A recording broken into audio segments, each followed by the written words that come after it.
বর্তমান বিজ্ঞান একটা কথা বলছে, পশ্চিমা বিশ্বের সবাই যারা ব্রেন নিয়ে গবেষণা করে, কি নিয়ে, ব্রেন নিয়ে যারা গবেষণা করে, তারা একটা কথা বলছে, ছোট বাচ্চাদেরকে যত আপনি পজিটিভ কথা বলবেন, মানে ইতিবাচক কথা বলবেন, এরা তত পজিটিভ মাইন্ডেড হবে।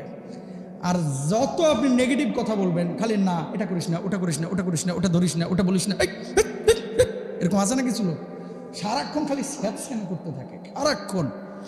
যারা এই কাজগুলো বেশি করে, এদের বাচ্চা কাচ্চাগুলো পরবর্তীতে নষ্ট হয় বেশি। নাউজুবিল্লাহ বলেন।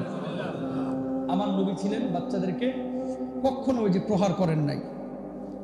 এই যে মুরব্বীরা আপনারা এখনো আছেন এরকম যে হুজুর গোশতগুলো আপনার হাড্ডি আমার, হাফেজ আপনারা বানাইতেই হবে, মারিয়ালান পিডা, খবরদার বাচ্চাকে এরকম বলবেন না, ইনশাল্লাহ বলেন। আর হুজুরদেরকেও বলবো, মাদ্রাসায় যে সমস্ত হুজুর বাচ্চাদেরকে পিটাই, ও হুজুর হওয়ার যোগ্য না, ইমাম খতিব হওয়ার যোগ্য না। কথা বলেন ঠিক কিনা? কোথায় পাইছো মিয়া বাচ্চাদেরকে এভাবে মারা? শাসনের কথা আছে কিন্তু জুলুম না। কোথায় পেয়েছো এগুলো? ভণ্ডামি। নবীজি সাহাবীদেরকে কোরআন শিখিয়েছে, মারছে? একটা দলিল দেখান যে সাহাবীদেরকে বাঁশ দিয়ে পিটায় কোরআন শিখিয়েছে, দেখাতে পারবেন?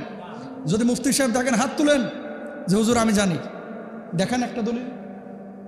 তো সেখানে কি তারা ইসলাম বুঝে নাই? জিবরিল আমিন যখন নবীজির উপরে কোরআন নাজিল করলেন, কোরআন আসা যখন শুরু হলো, বুকের সাথে বুক মিলে নবীজি বলছে মানা বিকারি, আমি পড়তে পারি না। আবার আলতো করে ধরলেন, পড়ো। আবার আলতো করে ধরলেন, পড়ো। একবার না, দুইবার না, চারবার, পাঁচবার, সাতবার। নবীজি তারপর থরথর করে কাঁপুনি শুরু হয়ে গেছে, গায়ে জ্বর চলে এসেছে। কোরআন তো এভাবে নাজিল শুরু হয়েছে। আমাদের দেশের মানুষ হচ্ছে, আসলে আমরা বাপদাদা থেকে মুসলমান হয়েছি, তো পড়ে শুনে তো মুসলমান হয় নাই। এই জন্য ইসলামের অনেক বিষয় যেগুলো ইসলামে নাই, এগুলোকে ইসলামের ভিতরে ঢুকায়, এটারই একটা নিয়ম বানায় ফেলাইছে। বাবা আপনার ছেলে হাফেজ হতে পারলে আলহামদুলিল্লাহ ভালো, আপনার ছেলের জন্য হাফেজ হওয়া ফরজ না তো। মৌলিক জ্ঞান শেখানো, ইসলামে আইন শেখানো, ইসলামের ফরজে আইন যে বিষয়গুলো, মৌলিক জ্ঞান, কিভাবে নামাজ পড়বে, রোজা করবে, দিন ফলো করবে, সুদ বুঝ থেকে বেঁচে থাকবে, হালাল জীবনযাপন করবে, এটা হচ্ছে ফরজে আইন। এটা কি ফরজে আইন? হাফেজ বানানো ফরজে আইন না।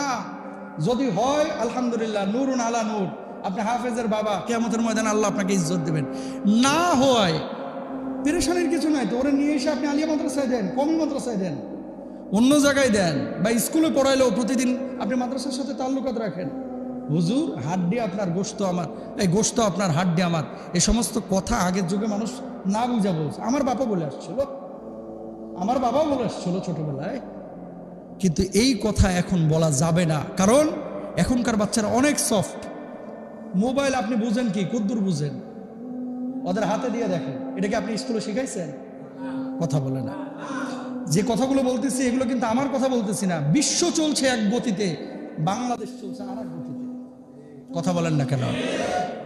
এই যে আইফোনটা, এই ফোনটা ওরে দেন, দেখবেন যে ও অনেক কিছু বুঝে, আপনি বুঝেন না।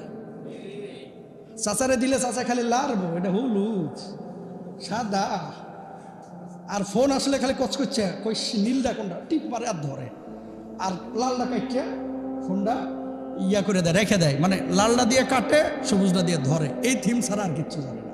আর ওদেরকে দেন, দেখেন কত কি বাইর করে ফেলে। মানেটা কি? আপনি কি ওদেরকে স্কুলে শিখাইছেন? খুব চিন্তা করবেন বিষয়টা।